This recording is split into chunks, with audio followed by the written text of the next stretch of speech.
Uh-oh, we're in trouble. Barney ate a sock and can't think of another rhyme, actually. We need another word that's not trouble. He's not troubling me for the...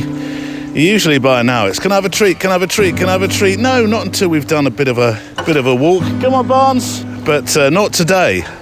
And yeah, there really are remnants of sock in the garden at home. Right, let's get a sketchbook image just to start the walk where I'm walking. I am going along my favourite towpath.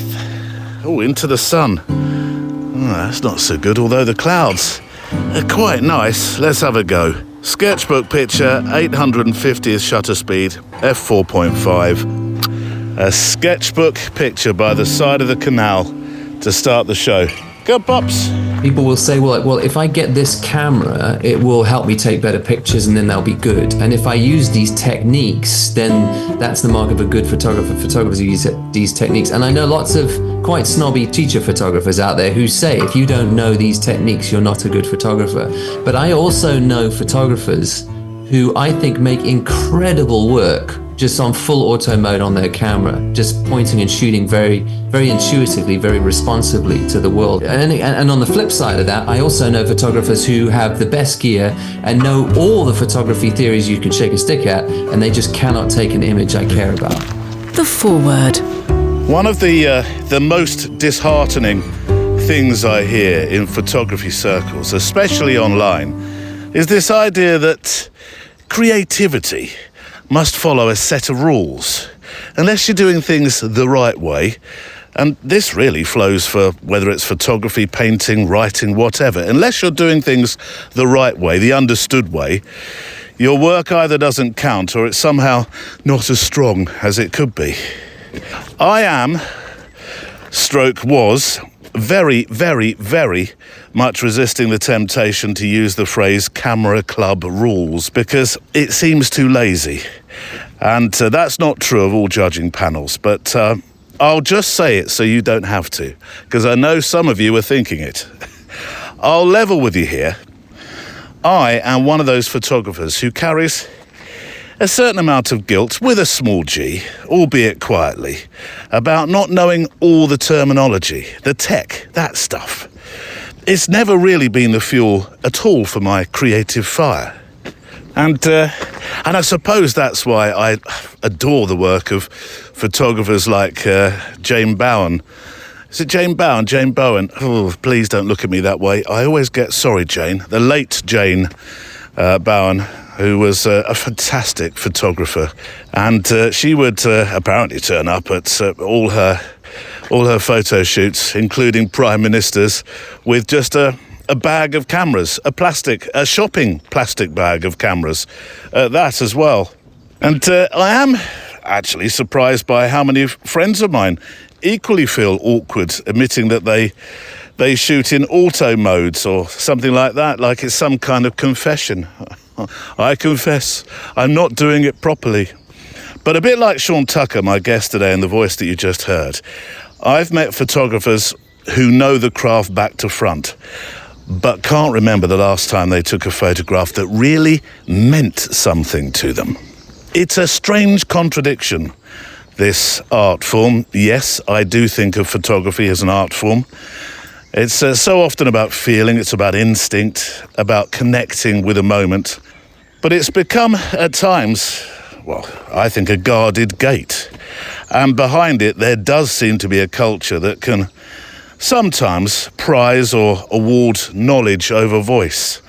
And perfection has to be perfect over honesty. I'm avoiding the A word. I'm trying not to deploy it here. Authenticity, Neil. Yeah, authenticity. You see, I don't necessarily think, in technical terms, it's about learning more.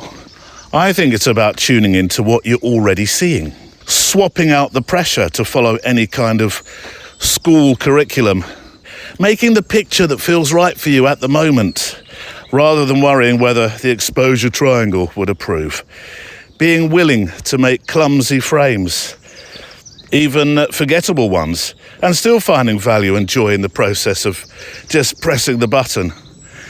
And actually, in the extra mile today, Sean returns to talk about making pictures that are, in effect, sketchbook photographs, but the ones that really sing to you. I've walked with people on this show, and you've heard them as guests who use their cameras to grieve, to remember, to explore, to notice. That sort of photography, it doesn't live in a settings menu, does it? It doesn't rely on mastery. It asks something else entirely. It says, be attentive. Enjoy lifting your lens, just for you, and stand by. I'm going to use a dirty word now. Close your ears, kids. Adults, pull over if you're driving. It asks you just to enjoy the process of snapping. Are your photographs good enough is a question discussed with Sean today following a film that he made. But good enough for who? Maybe the question could be, did the picture matter to you? Today on the Photo Walk. I look back, and every time I say to myself, why didn't I do something sooner? If I look back, it's not that I didn't think about it often. It's that I was too afraid to do it then for some reason, or too unsure of myself. I think those pancakes were like, yeah, okay, life can be crap, but there's always cherry pancakes, like it's something like that. If you use the general response to your work as a guide, you're going to be pulled off track or held back by, let's be frank, the opinions of beginners, because that's who's hanging around and doing most of the commenting on social media. If I feel that kind of negative feeling starting to weigh heavy, I force myself out the door. It took me 6 months longer to get those 4 portraits, and it was like pulling teeth.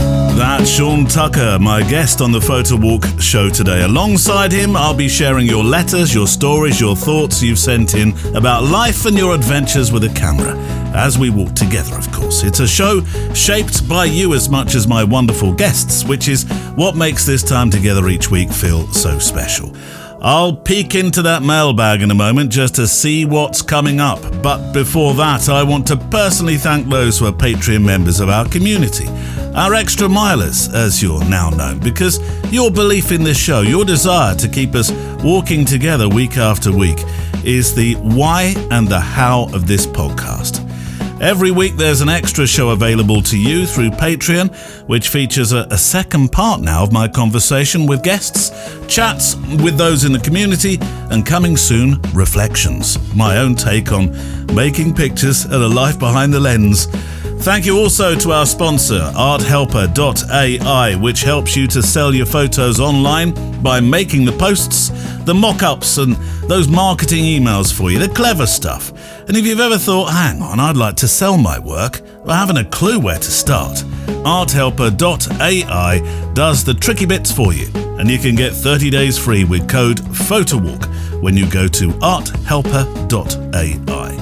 Right on the show, Paul Friday has found a cure for anxiety, and it's simply this: checklists. Surely not, Neil. Yeah, checklists with big ticks. Not the kind you find on the trail, probably. Early warning for your wallet. About a third of the way in, maybe a little more, there's a book that Lars Hegaard is going to introduce into your life. I have it, and it's taken up permanent residence in the "What did I read before I had this" pile. And Jason Ingram has got me reflecting upon what really is important in life. I tell you what, with this and Sean's take on a creative life today, I hope you feel you'll come away inspired. Plus, as if that's not enough, Valérie Jardin is here for Teach Me Street, June style, and we have a one-word assignment set by extra miler Paul Hutson. So, shall we walk? Checklist out, very pertinent in terms of the first letter today. Coffee, check. Money for the bacon butties. No Garibaldis in the shop this week, I'm afraid. Check. Walking shoes, check. Spare film or an extra SD card, check. And do not forget the cherries. The entire philosophical structure may collapse today if you do. All will make sense in the next 15 minutes, I promise. Check. Well, let's walk then. The email for the show, if you'd like to send your letters, your thoughts, your pictures to me, to be read on the show, to share your thoughts, is stories@photowalk.show. And talking of checklists, or at least reading through them, as I was but a moment ago, a quick first letter prior to meeting Sean. Here's a note more than a letter from our friend Paul Friday, who, as a regular contributor, you've now earned, Paul, I think, at long last, your show moniker. Forthwith, You will be known as the bantering bard of Friday Hollow for all those wonderful mails, humorous often, that you write in. Now then, Neil, says Paul, you read a letter recently about dreaming of photographic fails. And, oh yes, that was our recurring dreams thing, recurring nightmares about photographic stuff, wasn't it? Things that go around in your head. Forgetting to pack camera bags. For me, it was a story about radio, wasn't it? And the record running out with me locked out of the studio. And you asked if anybody else had the night terrors in the photographic department. Well, no is the answer. But I do have the drive dreads. It's that point on the journey to a place where you relax and your mind starts running through the things that you've packed. That bit where you try to reach the bag on the back seat while driving to feel if the camera is there or even just the bag. It got so bad for me that I would often have to stop to reassure myself that the things I needed were actually all there. Usually the only thing that wasn't all there was, of course, me. Then I started using a checklist, thanks to reading about Atul Gawande's checklist manifesto. He's a writer and a surgeon, by the way. I had to look him up. Paul didn't really tell me about that bit. Some of the checklist I've used often enough to actually laminate them. And tick them off with a marker pen. That's an official sounding checklist. It hasn't stopped me worrying, though. But the anxiety is quickly settled by the knowledge that my checklist was completed before I left. Of course, these drive dreads have now been replaced by worrying that my checklist itself was complete, but at least I can work on that in the non-critical time before the trip. So can I thank you for the new suggestion that I could dream about missing checklist items before I start compiling my list. Next, you'll have me worrying that I'm not worrying enough. Seriously though, checklists. It's what keeps me out of the ditches when I'm on my way to photograph somewhere. Paul, yes, I'm worried to hear that you're stretching back. How many of us have done it though? Is the camera bag there? Just reach back. Is it there? I know, pups. Regards and thank you for the show. Paul, bantering bard of Friday Hollow. And thank you also to the introduction to Atul Gawande, who I have a feeling we may hear from a little more in a while. Right, my guest this week. It's a return visit from the philosophical YouTuber Sean Tucker. It's always good to have a chat with Sean every now and then. We take a conversational meander around subjects that he's discussed in a few of his films on his YouTube channel of late. Is your photography any good? And when you feel like giving up, 2 subjects today. And then he's back in the extra mile, actually, to talk about street photography without the people. Is that possible, Neil? And growing as a photographer. But we're starting with a gentle one, aging and anxiety. Sean, I wanted to take a meander through your more recent films. It's not like a test, like you have to remember what you've said for each film. That's good, yeah. And I'm going to take each subject. There's 3 or 4, and perhaps gain some further thoughts and insights upon the subjects that you've been talking about on your channel over the last few months. But I do want to mention a film that I watched again only this morning at the gym. I want you to be impressed by that. Nice, well done. Well, on the elliptical, which is the easiest one, so don't be too impressed. And I was watching Tom Nash's series Last Meal, which you appeared on. Yes. I don't know whether you follow football at all. The round ball version this is. Go with me on this. The earliest goal on record in the English Premier League anyway was scored by a footballer called Shane Long, who went from kick-off to the back of the net in 7 seconds, which does have a resonance because in Tom Nash's conversation with you in Last Meal, you hit the back of the net also in 7 seconds from the kick-off at the start of that show when you pointed to anxiety and saying the reason we have such a massive issue with anxiety in our culture is that we don't face our own mortality. Time's always closing in. I almost felt like on the elliptical saying, yes, he's right. to everybody that might listen around me. And I wanted you to expound on that, because I did think, and this is something I've been thinking, I know it's a bit morbid, but I've been thinking more about it of late. I've been thinking, well, I'm not the 25-year-old photographer I was, and I have all these plans, and somebody's horribly giving me too many grey hairs. Yeah, I mean, it's always been a thought for me. It particularly recently came up because I've been reading this book by Ernst Becker called The Denial of Death, which talks about, he was a psychologist in the kind of 70s, maybe a little into the 80s. He passed away around then. And he was writing a lot about that he feels like our anxiety is rooted in the fact that we don't face our own deaths. And interestingly, the book opens with a journalist sitting by his deathbed. He's got a week to live, the doctors are telling him, and saying, well, you've been writing all this stuff. Is it still true now when it counts? And he said, absolutely. I still buy everything that I've been saying. It's more important now than ever. And I just think that we don't really keep in mind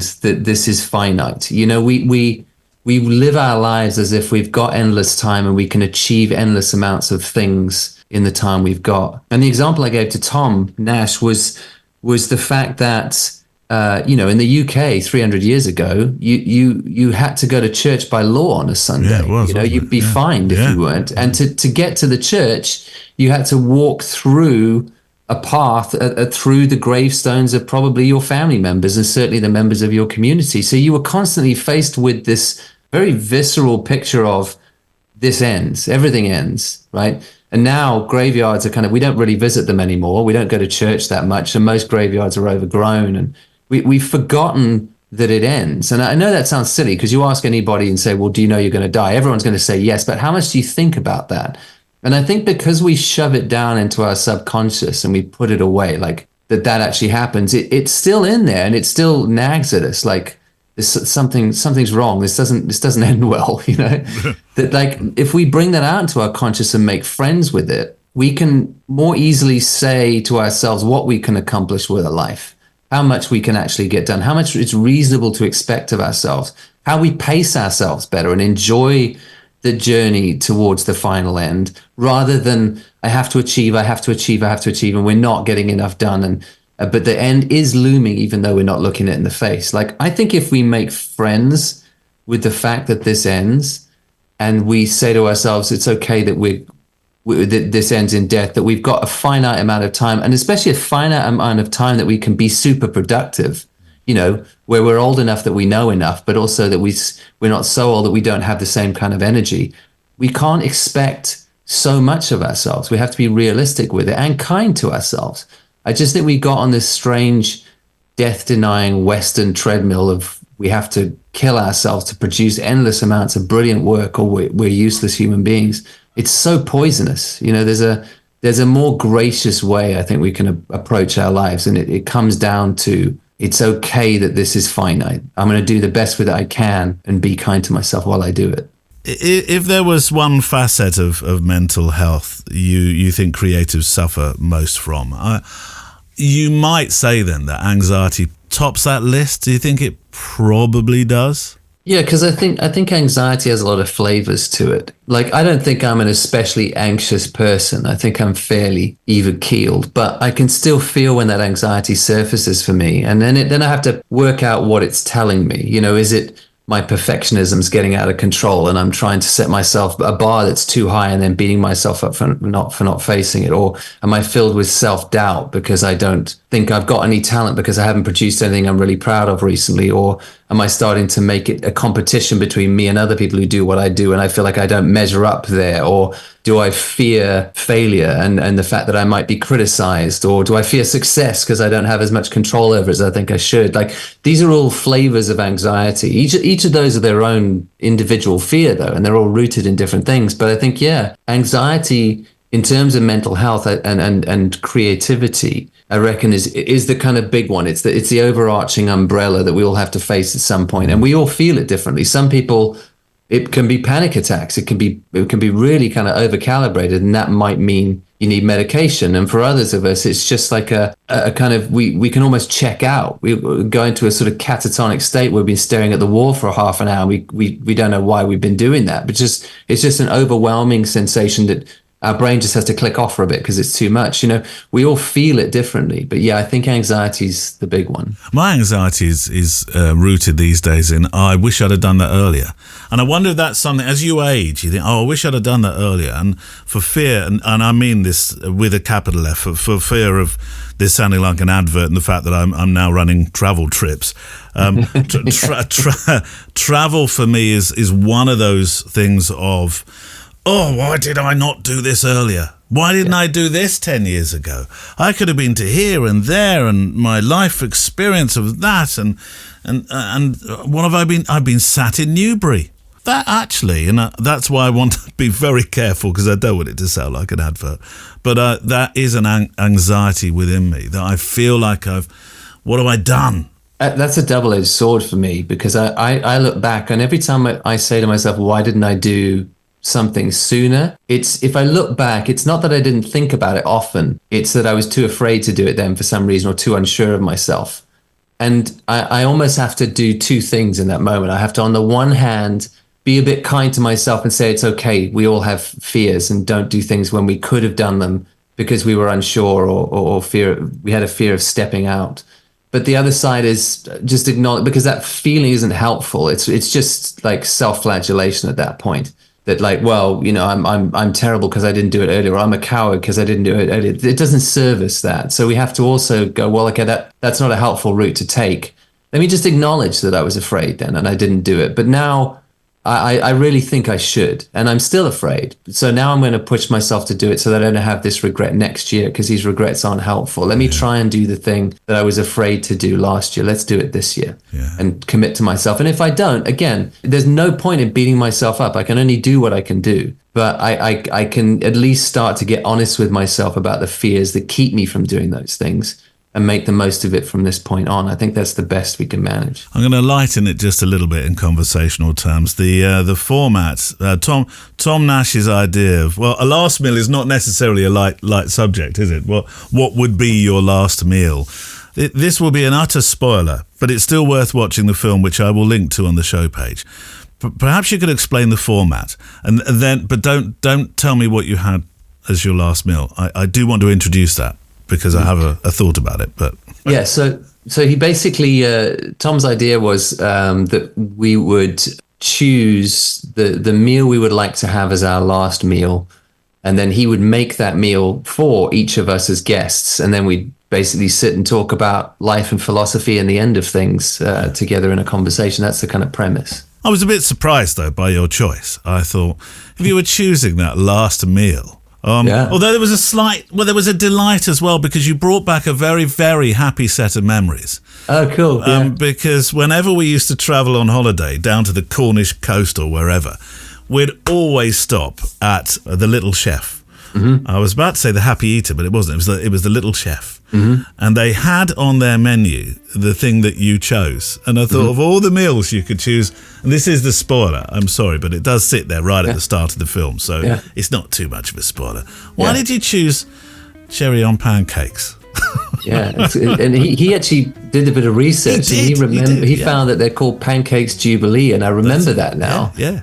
That they were these sort of crepe-style thin pancakes with what must have just been a tin of like cherries and syrup that they just poured into a pan and heated up, and then it was like a block of vanilla ice cream. It was like a cube of vanilla ice cream.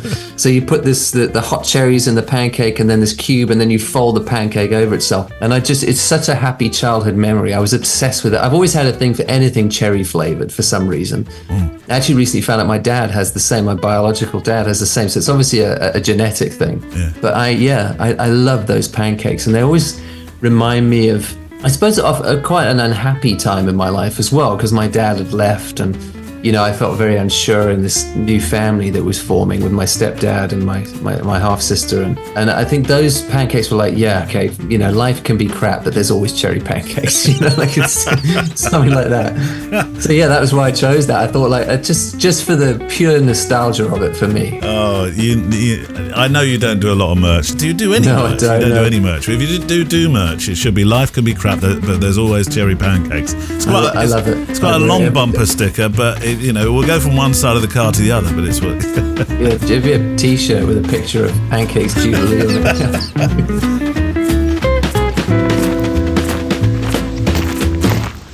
And Sean Tucker is back shortly.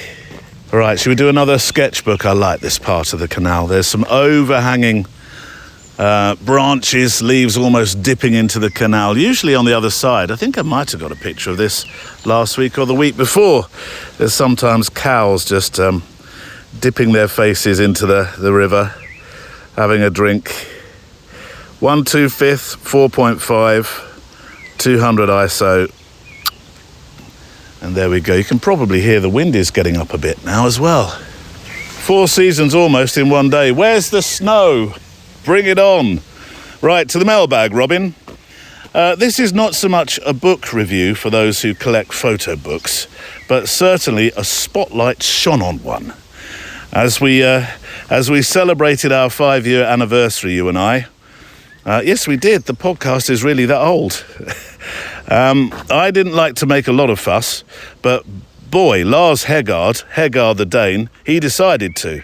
And he did it in style. And this letter, by the way, might cost you a couple of quid to listen to, so I apologise, because it involves a book that is unput-a-downable, if there's such a word, and a packet of something that's very dangerous, which I will introduce to you as well in a moment. Sorry, it's me again, says Hegaard the Dane. I know you're marking your show anniversary on a different date. I don't think we did. I don't think we really marked it. I normally get round to the 100, 200, 300, 400. I think we got the idea, Neil. 500th edition, which is not that far away. That's usually where I sort of mark it in any kind of fashion. But yes, according to my ancient records, re the sent folder in my mail client, says Lars, I sent you my first complaint on April 23rd, 2020. Is that how we started our relationship? It was about your co-host on that other show you do, the Fuji What's It. Mr. Mullin's excessive and unnecessary use of the A word. Don't say the word, Hegaard. We'll fall into the great lens fog, never to be seen again. But yes, I do remember that letter, actually. And that's what started, I think that's what started my squeamishness over that word, awesome. Don't say it too loud. Anyway, that became the start of a long and hopefully still unfinished email correspondence between us. I can only apologise for my odd ramblings and the variable quality of the emails I send in, but I genuinely appreciate your work and the dedication you put into it. So I'm sticking with the plan to mark the occasion, because you do the annuals, don't you? Which is nice, with a small token of appreciation in the form of a book and a bit of licorice. I don't think this is in any way a small token of appreciation. Now, the more photo books I buy, says Lars, the harder it becomes to pick a favourite. But William Albert Allard's 5 Decades is definitely one of the books I return to the most. I got it from my wife and son when I turned 50. Oh, you don't look a day over 30. Back when the world looked slightly different. It strikes a nostalgic chord in me. It reminds me of my father's longing for this world. Allard, in his older years, resembles the image I carry of my grandfather, probably due to a shared Scandinavian heritage. So why am I sending this book? Well, he says pushing this book, sending this book on to you, because it fits you and your podcast, I think. It's a book about images, but the writing is equally high quality. William Albert Allard truly has a way with words, just like you. Oh, Hegaard. I bet you say that to all the podcast hosts. You, Neil, can tell a story convincingly and draw us in. I find peace in his book and texts, just as in your words and podcast, you see. An oasis, to borrow your term, shielded from intolerance and incompetence. My words, he says. I'm especially drawn to Bill Allard's photos from the American Midwest. Much like Sam Abel, he depicts what was once the core narrative of the dream of that great nation across the ocean to the west. Then there's Admitted, a place where they play football with their hands and compete in a World Series without ever leaving their country. which has always called for a wry smile. But even more, a deep fascination in a country where everything seemed possible and moral values were set in stone. Careful now, careful. Much, he says, has changed over time. But this is a book filled with nostalgia. It's from a time that disappeared with Kodachrome, a time when perspective, when curiosity, openness, true knowledge, good manners, and above all, honesty were the highest currency. It was the currency you used to measure other people, not whether they were winners or losers in any economic race, but whether they carried a sense of human gravity, true values. My word, why don't you write a book, Lars? I'd read it. Anyway, back to the book. Allard represents the documentarian's curiosity and the street photographer's impartiality. Every grain of silver breathes National Geographic. I like that, and I hope you will too. Keep up the good work, and once again, thank you for many good hours together. And I tell you what, I'll get to the book in a second, but I've got to get a picture, Lars. I've made this picture a lot of times now, but this month, Relic is, have I told, pretend you didn't hear that. The one-word assignment, and I have arrived at my Relic, which I'm going to make a picture of. I need to make a portrait-orientated version of it for the Instagram. Grid 240th, 4.5, 160 ISO. There we go. Can you forget I let slip with what the word is? Yes, Neil, we can do that. Perfect. What was the picture, by the way, Neil? Oh, it was the boat, the half-sunken boat, the famous half-sunken boat of the Kennet and Avon Canal. You know the one. Best wishes from Lars. My word, Lars. First up, thank you. What a lovely letter, a wonderful letter. Your compositions, when you write stuff in, it never fails to entirely impress me. I sit there sometimes, I genuinely do, and think, I tell you what, why don't I just hand you the microphone just across the podcast sphere here? I know, Pups, I agree, and you could do the heavy lifting. So yes, Lars, thank you. This gift that came through is truly beautiful. And I'm not just saying this because you've sent some beautiful books to me in recent years, but this embraces it does embrace my love of thought and writing and imagery, all in one beautiful mixing bowl that hardly anything else on my bookshelf does. And I've got some beautiful books, I can tell you that. I can't really do a review because I haven't enough space in this episode to do it justice. Although one day, maybe I'll have a go, as they say. But one of my favourite parts, I did think I'd pick one part out, is actually quite a long way through the book. It's a retrospective, I think that's the right word, on music, where Allard says, music has always been a major and necessary force in my life. If I were not a photographer and a writer, if I were lucky enough, I'd make music my work. Which really did speak to me, Lars, because that tops my list of in the next life I wills. And then the quote is followed by the most delicious, imperfect, if I can use that word, I feel a bit awkward doing so, but it's a beautiful Kodachrome picture of Big Jack Johnson and his granddaughters playing at a club called Reds in Clarksdale, Mississippi, which I'm delighted to say I looked it up and it's still there to this day. It's filled to the rafters every night with Delta blues, so it is. It's a beautiful picture in a just simply sublime book. Oh, thank you. I'll remind you of the one-word assignment in a minute, so forget that you heard that. I can't have told you what it was. Ahead of more from my guest, Sean Tucker. First up, though, absolutely made up that we're supported this month by arthelper.ai. And if you're not absolutely sure of how they might fit into your photography, let my studio self explain. Although I haven't forgotten, Lars, you also sent with a book some genuine Viking-fueled licorice. This ain't any licorice. This is Viking-fueled. You did say to me to eat it advisedly. So I'm going to sit down over here, open the packet that has a fire motif on it, and do some ASMR tasting. If you've ever thought about selling your photography online but haven't a clue where to start, I think Art Helper could probably help you because it's made for people like us. Here's how it works. You upload a photo, magically and instantly professional content is made for you, such as social media posts, email newsletters, even full Substack articles, all in your own voice. It can also generate hundreds of mock-ups for every image you upload, things like your work framed so people get a real understanding of what your photograph could look like on their wall. It helps you connect with the right buyers and even suggests pricing based on your market. And unlike most AI tools, it has an art protection guarantee, which means something very important: your images are never used for AI training. Free to try, and Art Helper is giving our listeners a special deal. Go to arthelper.ai, use the code PHOTOWALK and get 30 days free of the pro version.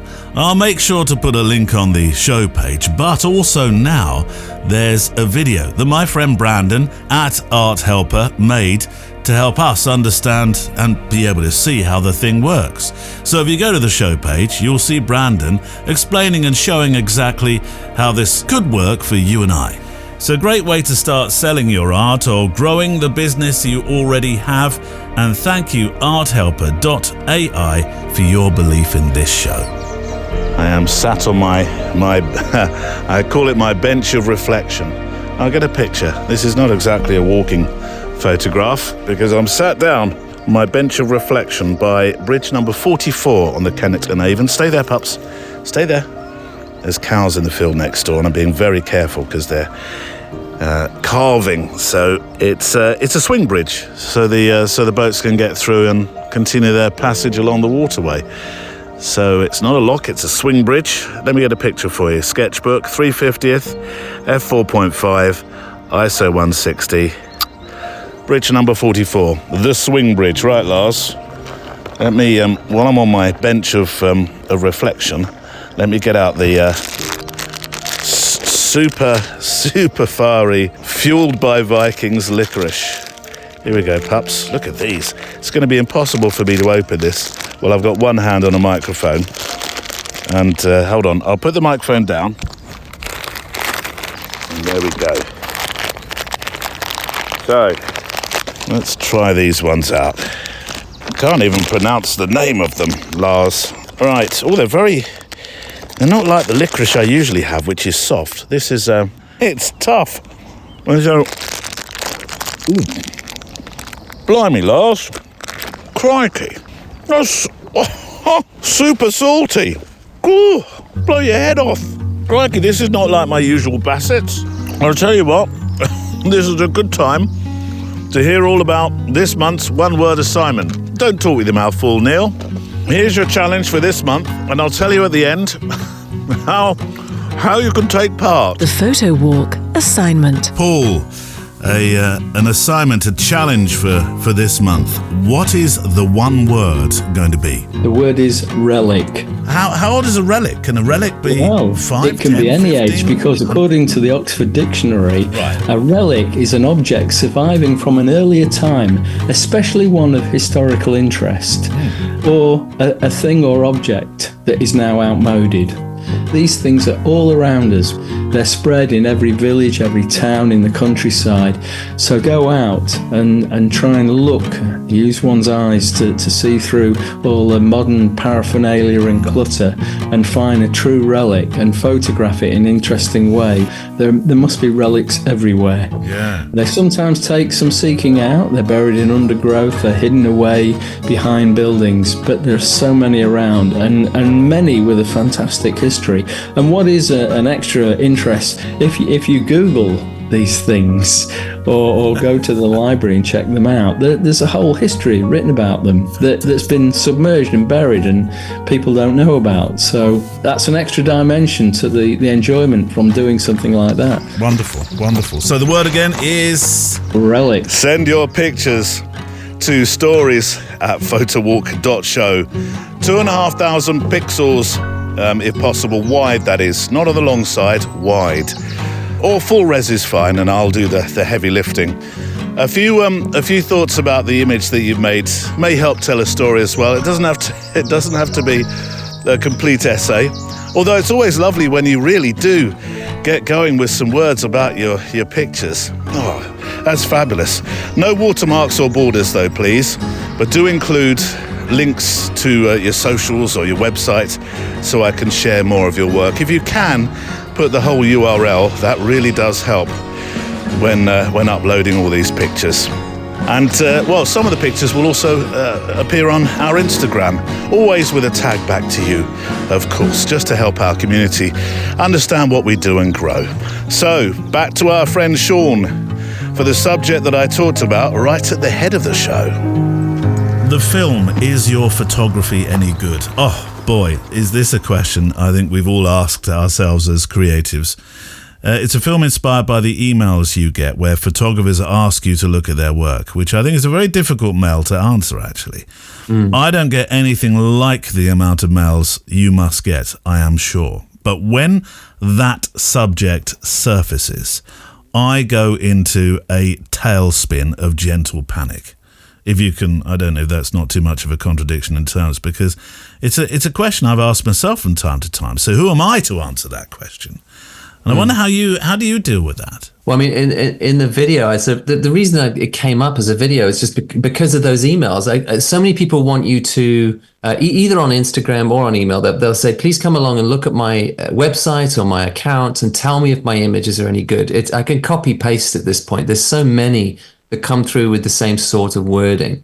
And I made this video so I can copy paste that video as an answer, to be frank, because I thought there's a problem here because people look at what I do and they see that I make these videos that talk about photography and I make my own photography, and they look at that work and they say, okay, that guy seems to know what he's doing, so he can tell me if I know what I'm doing. But no one can tell you if you know what you're doing. And any advice I give or any thoughts I would give on someone else's images will be only my opinion with my sensibilities about whether or not I think they're doing good work. I mean, I used to do years ago, I haven't done it for years, but I used to do reviews, like professional reviews for an hour over Zoom, show me your images and let me tell you what I see. But I had this thing with them where I don't want to see your images for the first half an hour. I want you to tell me about you. I want you to tell me your story, who you are, where you've come from, why you got into photography, what you want to make images of, why you want to make those sorts of images, who your influences are, all that kind of stuff. Because then I found that if I knew all that backstory, I would judge their images completely differently. Because I'd understand, have they been doing this for a week or a month or 5 years or 10 years? That makes a difference, right? Maybe they're heroes, who they are. Well, I just love Salgado's work, for example. And it's okay, that's why you shoot in black and white. It's not a gimmick. You respond to that sort of work. What sort of stories are you trying to tell? There's so many ways. If I understand your personality, your character, who you are, what you're trying to say, I'll look at those images differently. So I kind of say to them, I can't just look at your images and say whether I think they're good or bad. And so instead I give them these 3 words and say, these are 3 words you can use to judge your own images and decide whether you think you're on the right track, beyond whether I like or don't like them, because that's irrelevant. That doesn't mean they're good or bad. That just means I like or don't like them. That's about my preferences. So I say to them, does your work, is it made with intention? Is it consistent?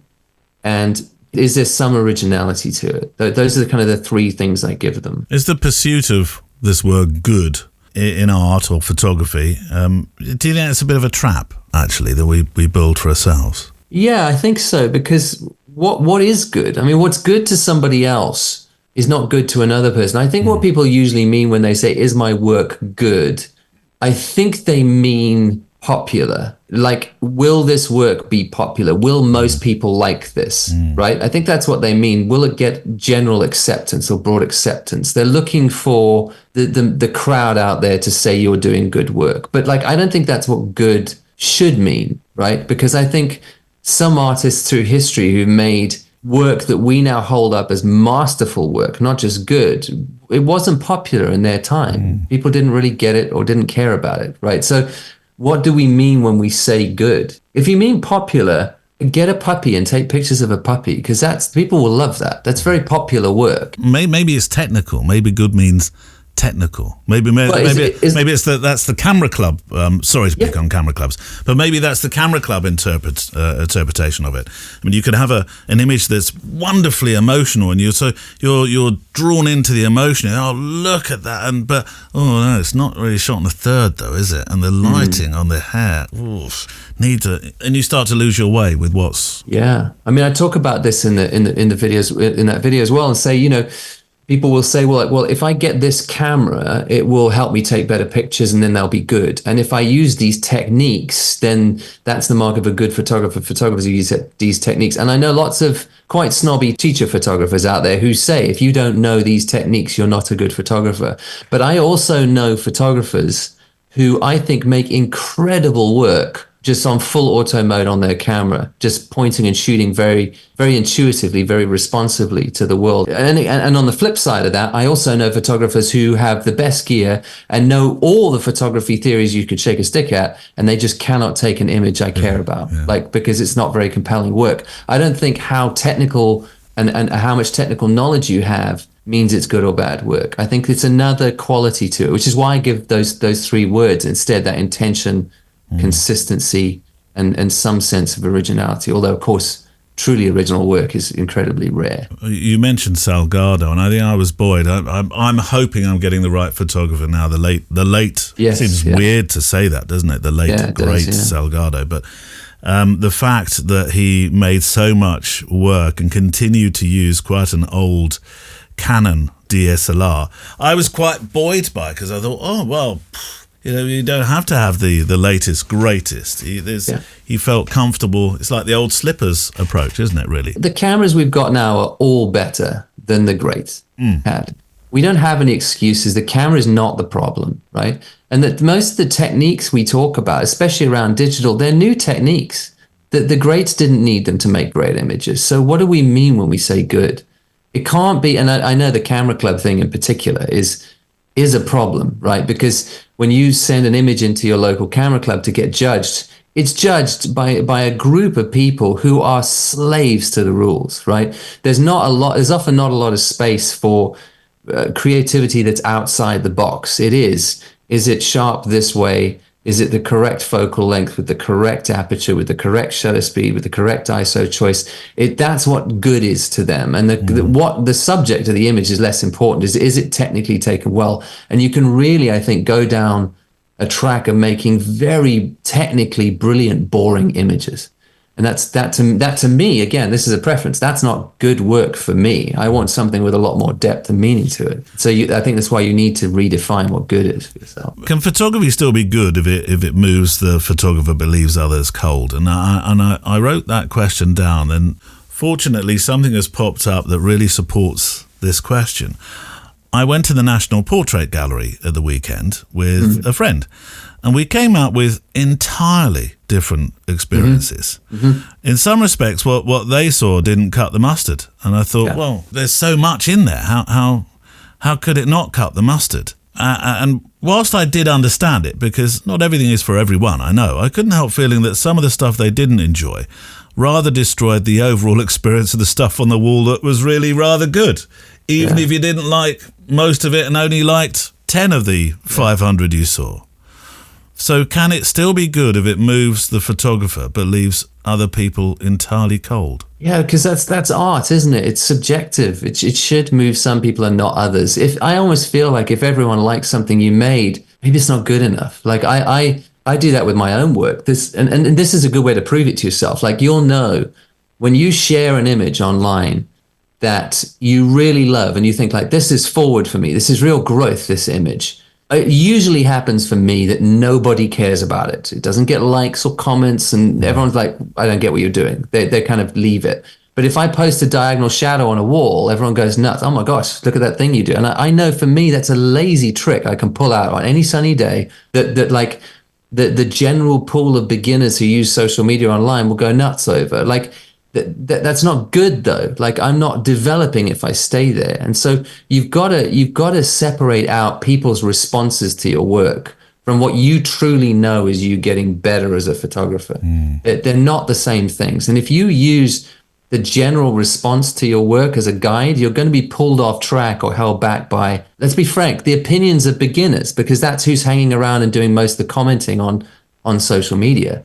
Going into a gallery is a great example. Like last time I went into the Tate Modern, I didn't get most of it. I walked away going like, I don't understand what I'm even looking at. But how dare I say it's not good work? I have no idea. I just don't have a frame of reference for it. I'm not educated enough on it. Like my opinion on whether that's good or not should be irrelevant to that artist. Absolutely irrelevant. It's just my ignorance that means it isn't good in my eyes. And that's my fault. That's on me. I think you've answered this then, but if you stripped away every single metric, so subscribers, book sales, maybe this question is more aimed at you, personally, that is, YouTube comments, likes, would your answer to is your photography any good still be the same? I know where I sit now. I'm fairly clear. I think, and again, every time I say this, I got told off when I did talks last year in America, and I said this out loud. I shouldn't be this self-deprecating. Oh, no, it's a crime in America, I think. Yeah, all my American friends would say this self-deprecating stuff. It's not doing you any good, love. yeah, exactly. I said, I'm a middling photographer, and I know that. But I'm not upset about that. I don't feel bad about that. I've been doing this about 15 years professionally. I know how to take some technically serviceable images. I think I'm proud of the skill set I built for myself, because I could work for a lot of different clients and a lot of different genres, and I could produce serviceable images for clients. But when it comes to my own work, I don't think I certainly haven't produced a body of work that I'm proud of. That hasn't even happened yet. And even individual images, there's very, very few I go, that's a great image. And that's okay. Like I know where I am. I don't feel good about that. I don't feel bad about that. I just know that I'm in the middle of a process of getting as good as I'm going to get. I don't know what that'll be. And it almost doesn't matter as long as I keep moving. I'll get to where I get to. It's this idea of, adding ego to that and trying to prove to everyone I'm great. I think that's where we get unstuck. I have to prove to everyone I'm good. I don't feel that need now. I know how good I am. I know I'm better than the beginners, and I know I'm nowhere near the greats. I'm somewhere in the middle, and that's okay. And Sean is back shortly. Shortly, Sean. Shaun of the Shortly. Sounds like a movie that should feature Simon Pegg. It's always a joy to talk with Sean Tucker. It really, really is. And over the years that Sean's been appearing on the shows, we've talked about much that I hope is of real relevance when it comes to the mental health conversation that we are not afraid of having on this podcast. Right, a quick letter, more of a note and reminder to listen. Then I want to ask you a question. Fear not, though, nothing too personal. Although scratch that, there might be some personal thoughts within it. Anyway, it's this note is a note of flattery from Jason Ingram, a photographer of gardens and food and people, and he does it blooming well. And I will link to his website on the show page today so you can see it too. Bring out the sofa of flattery. We may need to hide behind it together. Anyway, I'll crack on. As an avid listener, says Jason, to your wonderful podcast, I just wanted to say how incredible your interview with Mark Seymour was. His work and the project about his father is remarkable, sensitive yet meticulously captured. It must have been so hard for him to continue at times, but on listening to his responses, his attitude is really quite humbling. I can see why Magnum contacted Mark to express their appreciation of this body of work. It's raw and beautiful. And actually, yes, Jason, I will second your thoughts. You're referring to his work, of course, that he made when he was photographing his father as his father battled with dementia. I have to say, Mark's project and the fact that he even let me film with him, his mother, and there was just a short segment with his father, is a life memory that, Jason, I will always hold dear. I wonder, just between you and I, Jason, I sometimes wonder whether I took the wrong path in terms of a life trying to turn a dime by being a creative bloke. And I say this because I watch my friends around me, and it's become far more obvious over the last few years. My friends around me collecting early pensions. Not that I want in my 50s to even be thinking about the P word, but as they spend their corporate bonuses on posh cars and stuff what I can't afford, bring out the world's smallest violin, it's I do think it's moments like that you've just mentioned. It's important to remember the privileges I've been afforded by being at some of the most private and vulnerable moments and times in people's lives. And photography did that. I should never forget that. I don't, actually. I just need to remind myself of this fantastic thing that we... there we go. Oh, I was trying to make it make a noise. This camera that we carry with us that really does bring with it this opening of a door to curiosity, perhaps more so than people around us have. I think it's a seeing tool, I know, but for all sorts of reasons, mentally as well. On another note, says Jason, you have such a good way with people. My favourite podcast by a long shot. See, now you've mobilised flattery, Jason. I shall have to go hide behind the sofa of flattery, which is blooming hard to pull along this path, I can tell you. I will link to Mark's work on the show page today. I'll make sure I do that so you understand this incredibly potent story that Mark Seymour made about his father.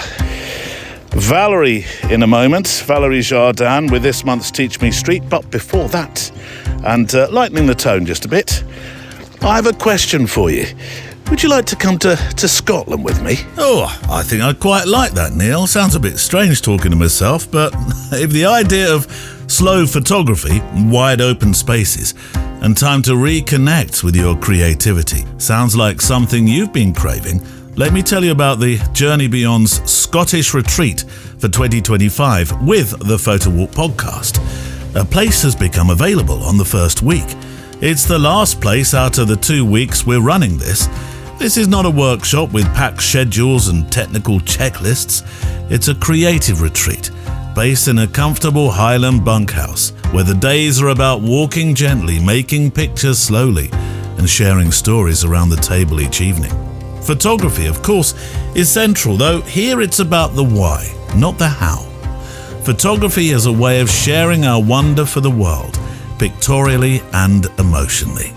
And we'll also explore something that's seldom discussed in photographic circles, how to articulate those experiences through short stories, prose, poems, or curated thoughts for your websites, social media, or say Substack, when the author Merrin Glover joins us. Merrin helps us find words that sit beautifully alongside our pictures, offering gentle guidance and a calm space to explore what we really want to say. And then there's the darkroom. One of the highlights of the week is a full day spent in the Inverness darkroom. This is where I suppose we do a bit of how, producing a classic black and white art print from our nature photo walk the day before.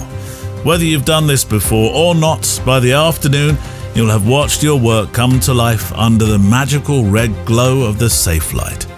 It's an incredibly rewarding experience, and by the evening, you'll be more than ready for a hearty Scottish supper. You don't need to be a professional, you don't even need to call yourself a photographer, just someone who notices, who wants to notice, who wants to walk and make and write and breathe again. This is the Scottish Retreat, and I'm so looking forward to spending time with you. One place left then, this September, the 7th to 13th. A partner place, actually, can be available with this booking. To come to Scotland this year for our final Scottish September retreat until 2027, go to the website photowalk.show and click the link for Scotland at the top.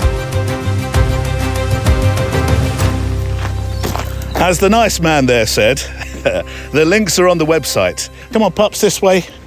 Morning. Morning. He runs along here every single day. Every day I walk this path. Look at him, pups. That is what you call a specimen of fitness. I know. What do you mean, why can't I do it? I'm trying. I go. Would you stop interrupting? Shall we do this month's Teach Me Street? Yes, please, Neil. Here it is then. Valérie, I am beyond excited about coming to Paris. I've got my apartment is booked. I did manage to get an apartment about a city across from where you actually are, but it's okay. I've got an apartment. I'm there. I'm booked, and I'm so. I tell you what I'm really excited about. I'm excited about learning and actually going on a workshop. It's one thing to run them and to mentor and to organise. It's another thing to actually think, Valérie's in charge. I'm here learning. That's right. It's going to be super fun, and it's coming up now. I just had the Zoom meeting with the participants, and everybody's excited. So it will be super fun. Yeah. Any hints or tips or anything I should prepare to bring with me, or just come with an open? Yeah, just bring one camera, one lens, a couple extra batteries. Well, I'm going extra memory cards, and that's it. I'm going good shoes. X100V and good shoes. Yeah, perfect. No flip flops for any of this. Walking around Paris ever again doing that. Right, we've got a couple of pictures and a couple of questions. So I guess really with Teach Me Street, we should power on and start, shouldn't we? Yes. Let's start with Robin Chun. This is what he wrote. Having been in a bit of a motivational slump with my photography, I revisited the work of Alan Schaller. So much so that I've set myself a 6-month project to shoot black and white only and post-process the raw files in the style of Mr. Schaller. Now, you may say, why plagiarise the style of another when you really should be cultivating your own? And that's a fair comment, to which I would reply by quoting Pablo Picasso, who said, good artists borrow, great artists steal. I know you know that phrase because you were smiling as I was saying it. So my question to Valérie is, have I succeeded? Now, I guess by that, we're talking about the picture that's been sent, which will be on the show page, which, looking at it, and I don't know how aware you are of Alan's work, I'd say that deep, contrasty, beautiful, shadowy picture that's before my eyes does look like a Schaller. Absolutely, and I appreciate that. It's also very much my aesthetic, and I love deep shadows. I love bright highlights. I always push my shadows and my highlights in camera, since I only shoot JPEG now. So no safety net. This is a good shot. I love, it's what you call rim light. So it's when you're in a silhouette situation, because the subject is technically backlit, except that he is in front of a dark background. So all you have is the rim light along the hair, the shoulders, and the arm, and down the legs. So it's very successful. I love the lines of the stairs, the way the light hits all the right things. It was well done. And what we actually worked on that on my workshop recently, getting this type of really deep shadows and bright highlights. I'm really drawn to pictures like this, and when I've made my own photographs, it's often a picture like this that I sit back with crossed arms and think, yeah, that's not bad, that is. What is it that draws you to these extreme shadows and extreme difference in light? I like the mystery of the deep shadows, and I think people are afraid of pushing their darks to be really, really dark, and often bring too much details where there shouldn't be details. It kind of kills the mood. So I love the deep shadow, and I would encourage him to try that in camera. Spend less time in post-processing and get this type of shot in camera, which you can do.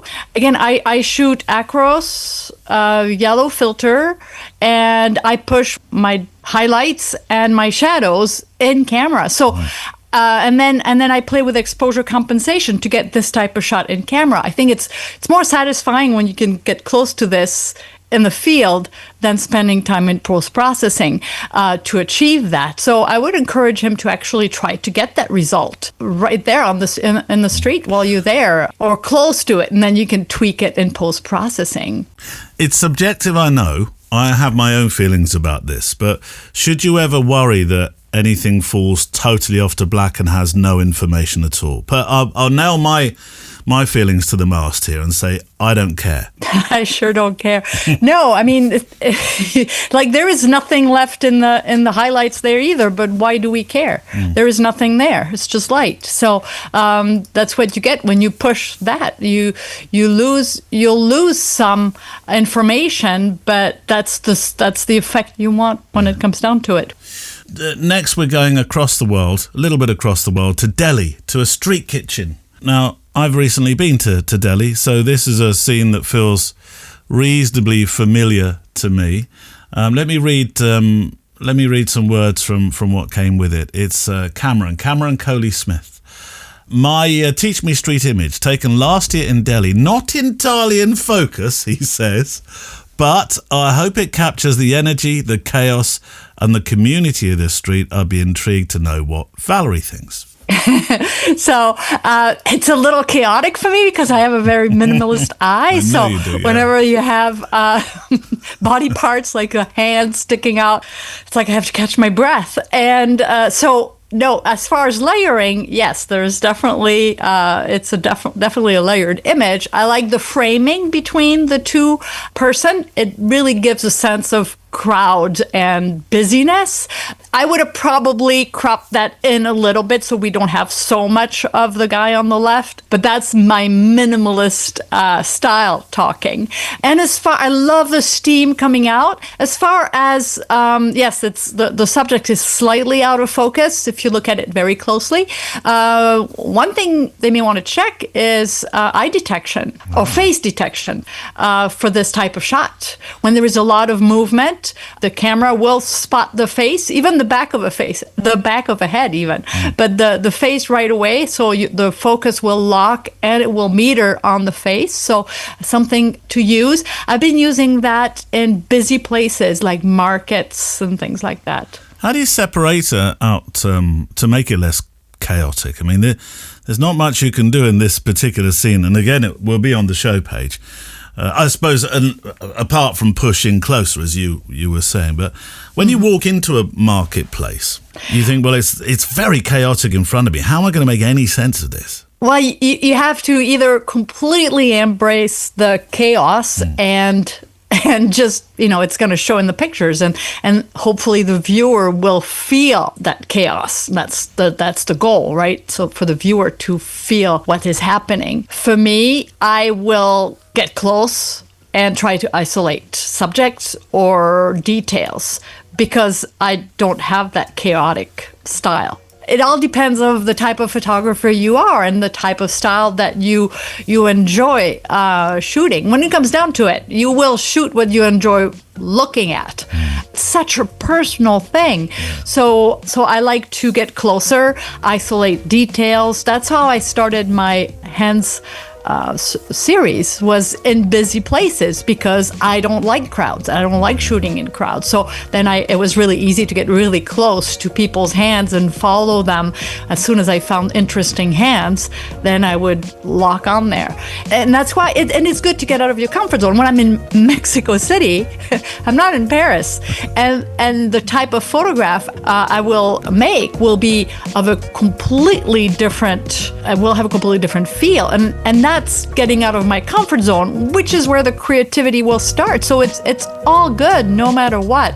But you'll see, even in a crowded place, I tend to want to isolate and minimize the chaos.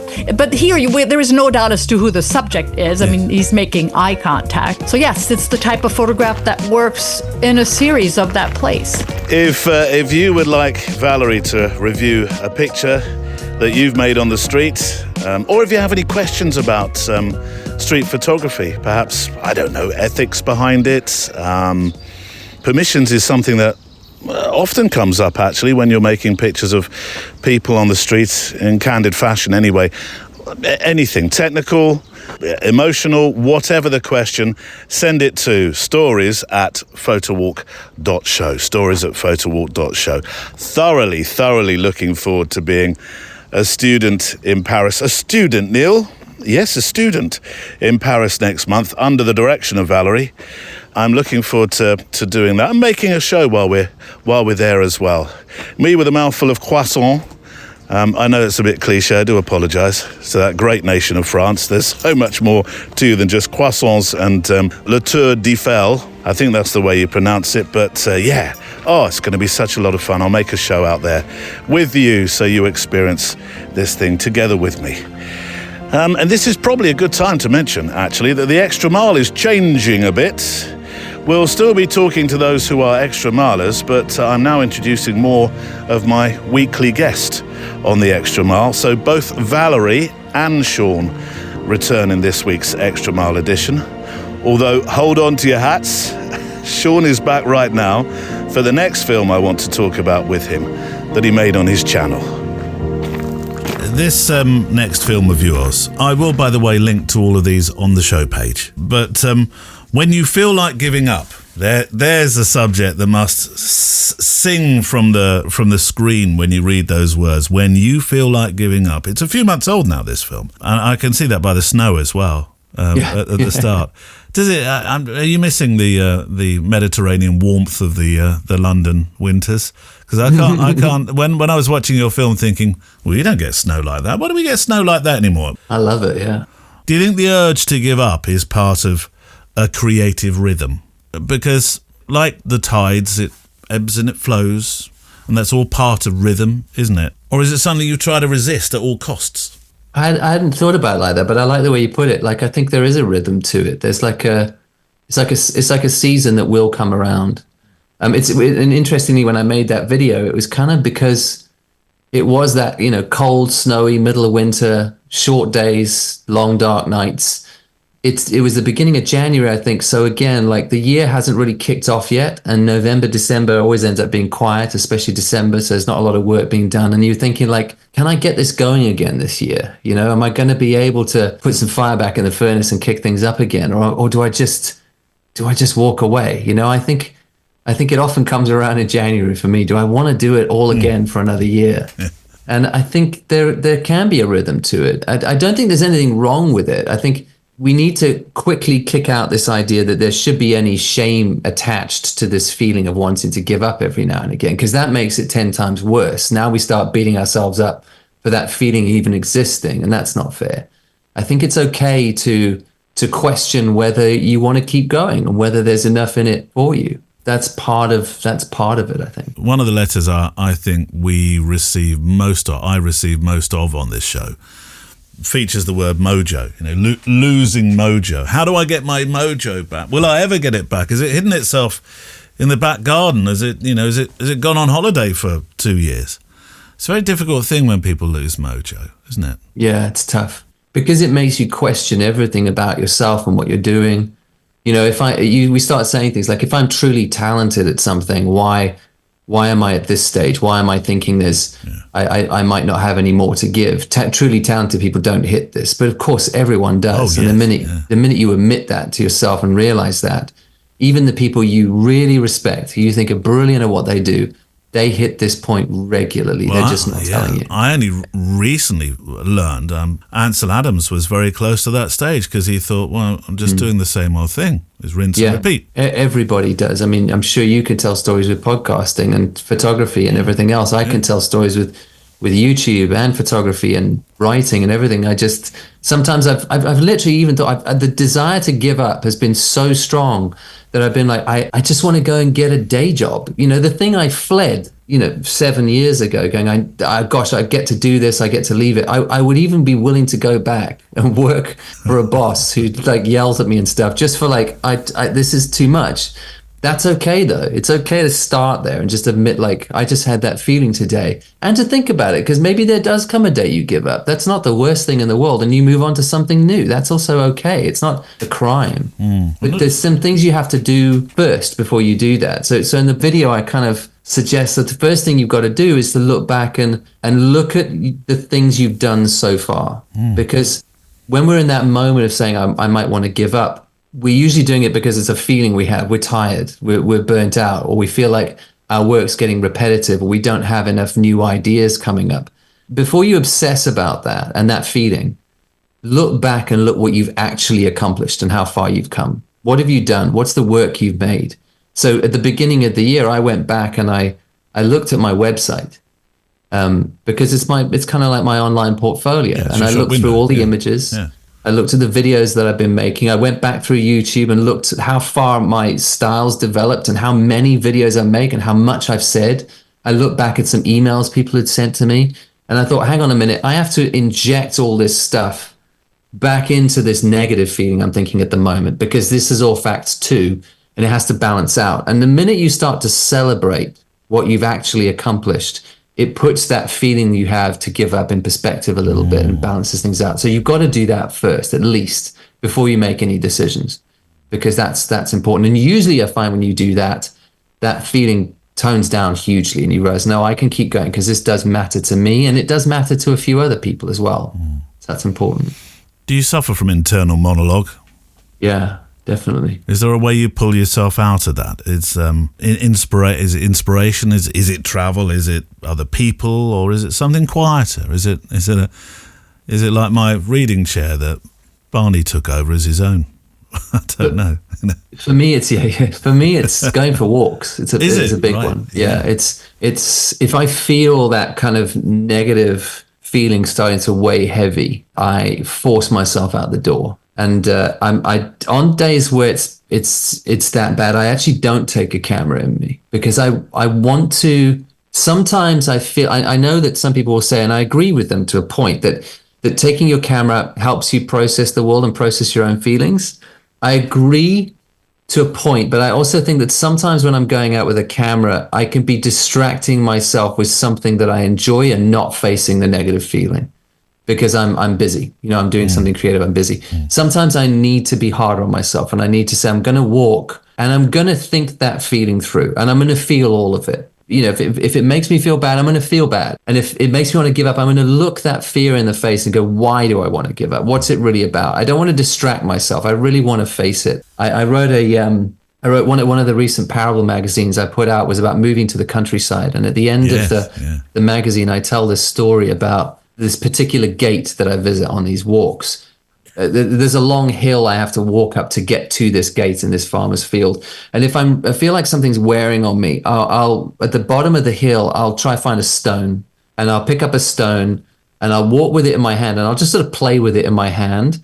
And I will try and work out before I get to the top of the hill why I'm feeling what I'm feeling, as honestly as I can manage. Because usually if I'm feeling something, the first thing I'll do is blame other people, or blame the world, or blame the gear, or blame the fact that life's unfair. I'll be blaming, right? But usually that negative feeling is a fear in me somewhere. I'm afraid of something. And I'll try work out by the time I get to the top, as honestly as I can, what that feeling's really, really pointing to beyond those initial excuses. And then when I get to the top of the hill, I get to this particular gate. And then I try attach that. It's kind of just a symbolic act. I don't think it's doing anything, but these little rituals help me. I try and attach that fear to that stone, just rubbing it in my hand like that. And then I'll throw it into that farmer's field, just letting it go. So I'm slowly filling this poor farmer's field with rocks. How many are there? Yeah, quite a few. But it's just this little stupid ritual that helps me go, okay, I'm going to work out what it is, and I'm going to choose to let it go. And I often have to go out again and start at the bottom of that hill and attach that same fear to a different stone because it didn't work. But just the act of doing that helps me process what I'm really afraid of and keep choosing to move beyond it. It really does help me. It helps me at least get honest with what's really going on, but then start to go, that it's not serving me, and it's usually not true. The fear I have is over-calibrated. It's too much. And facing it helps me to let it go a little bit. On the flip side, maybe I'm asking this in terms of not giving up photography. That seems very extreme, but maybe giving up a project. On the flip side, have there been moments when actually giving up was actually the healthiest thing you could have done or do? Yeah. I mean, I started a portrait project when I moved up to Yorkshire that I'd waited to start as well. I was really excited about it, and I managed to take 4 portraits, and it took me 6 months longer to get those 4 portraits. And it was like pulling teeth. People were just really suspicious of me and what I was doing, and why was I asking to have access. Yeah, I remember this. We talked about this before. Yeah. To this community, why were they, why was I here? What was I doing with these images? And I said, this is kind of documentary work. I don't know what the answer will be. I don't know what I'm going to say with this work, but this community were very suspicious of my motives. And I had to just go, okay, this is too much. I give up. Like, it's making me sad. It's making me feel like I'm being almost quietly accused of having bad intentions when I don't. Yeah. I can see what I want this work to be, but doing it this way, it's costing too much time. There's too many slammed doors at this point.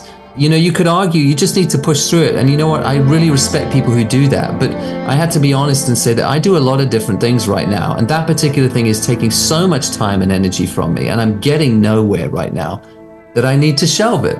But to focus on the other things that I do and to do those well, I have to balance my life out and go, that's not the right thing for right now. It doesn't mean I won't do it or won't, just adjust my approach and come back to it later. But for now, no, it's just not the right thing. And I didn't feel like that was a failure. I just felt like for right now, it needs to be on the shelf. And my sincere thanks to Sean Tucker this week, who returns on the Extra Mile with Valérie. I've been trying all the way along this path. Every time I turn the microphone on, it disappears. I call it the excuse me bird. It's got a bird call that sounds like excuse me, excuse me, excuse me. And I've completely failed. Every time I press record, I think it's playing with me. It flies off to another part of the path much further down where you can't actually pick it up. Doing my best. I'll have another go on the Extra Mile shortly, pups. We'll try and get the excuse me bird. So that's it for today. If you can't wait until next Friday and you'd like to walk a little bit further together, then that's what the Extra Mile edition is all about. We're up to number 143. Yes, you go the extra mile for me, so I go the extra mile for you and make a special additional edition every single week. And that's the way, really, we support this show. Yes, having advertisers is fantastic. But never underestimate the importance of those who are the extra milers, those who support the show by kindly donating a modest figure each month or year. You can do it yearly, annually, to support the show and keep us here. My thanks to you for doing that. And boy, what an episode this week. Sean returns to talk about street photography without the people and also growing as a photographer. There's a special appropriate pop-up revisit, try saying that quickly 3 times in a row, to a photographer I walk with in the very English seaside town of Cleethorpes, Dan Baker, on the Extra Mile today in between my recording with Sean Tucker, for reasons that become very obvious. And also, actually, he gives a few suggestions to how to capture street work, his style. And Valérie returns to talk about one more picture in Teach Me Street. On this week's Extra Mile. There are times where I'll take my camera on the streets or on the beach, depending what country I'm in and which place I'm at, and I'm only going to take 2 frames in several hours, and that's okay too. Don't force it; it will happen. Well, I mean, you've spoken to Dan Baker before. Yeah.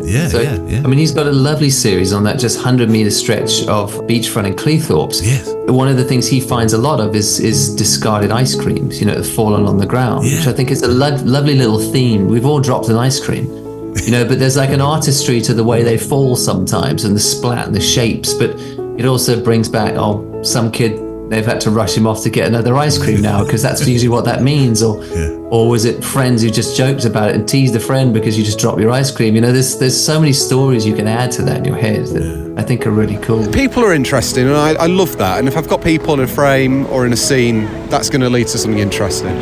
But I think primarily I'm interested in something a little bit extra, and I think that is an abstract quality to the images that I make. And I think that's, again, back to the layering. I think if I've got something that's an interesting subject to begin with, so I've got like this pirate ship that's in front of us right now, that's one layer that I quite like. If you'd like to hear a little more from the Photo Walk each week, head to the website photowalk.show and click Extra Mile.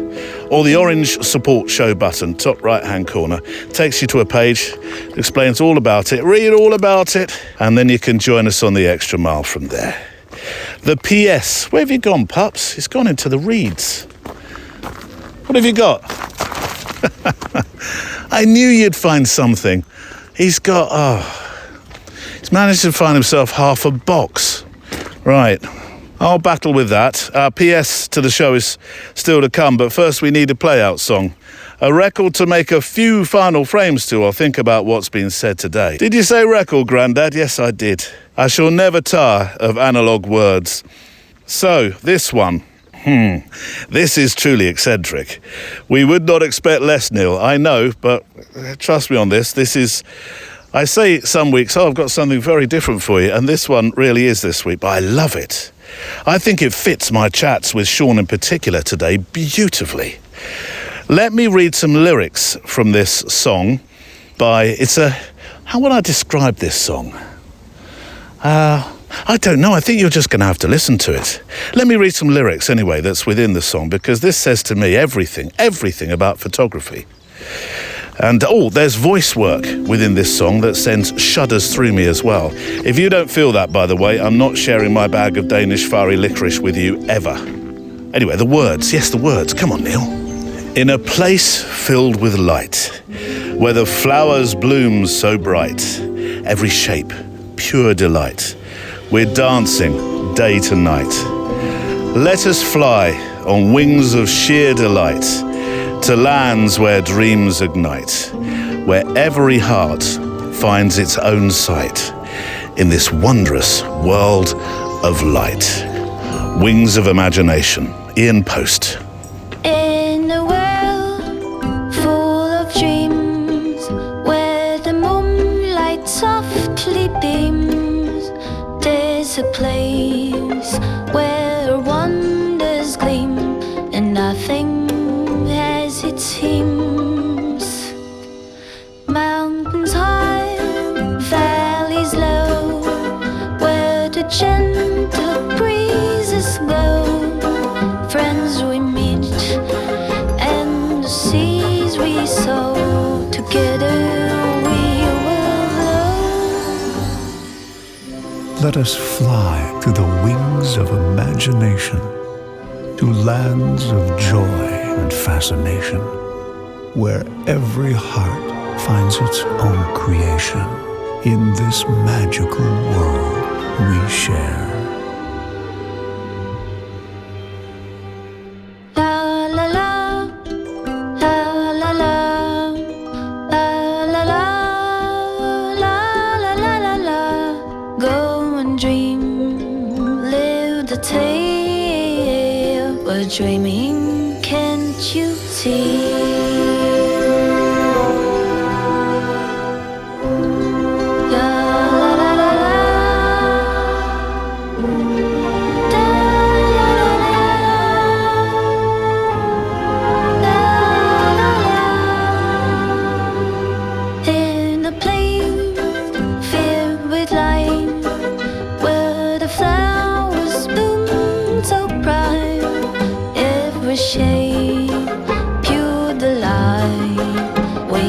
Dancing day to night. Let us fly on wings of sheer delight to lands where dreams ignite, where every heart finds its own sight in this wondrous world of light.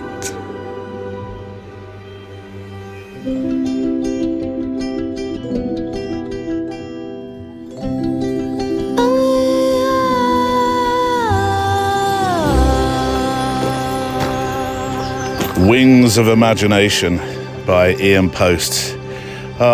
Beautiful. Right, I'm off to make a super extra edition called The Extra Mile. If you can join me, you'll make me a very happy podcaster indeed. In this wondrous world of light.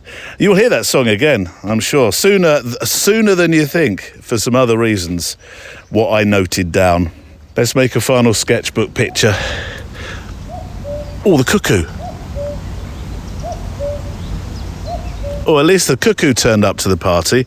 I hope that came out. I held the microphone aloft, right back along the path.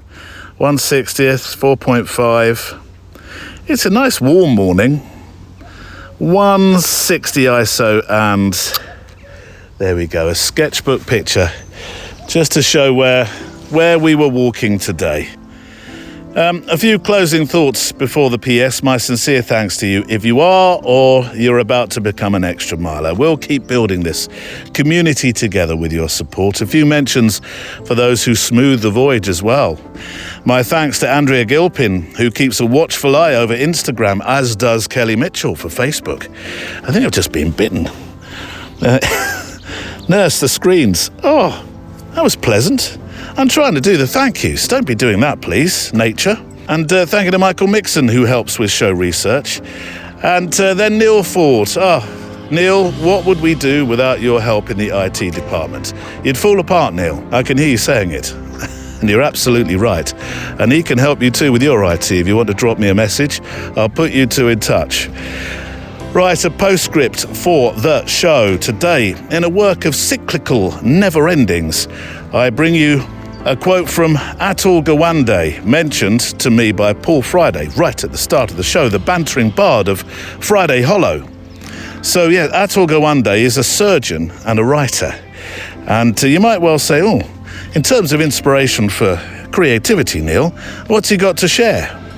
Well, first let me say, Atul has this way of writing that makes you really stop and think, as you would expect, as a surgeon might. But he makes you think about life. I read a few bits. I haven't had a lot of time to read an awful amount of the stuff that he's written, but I did read a few bits.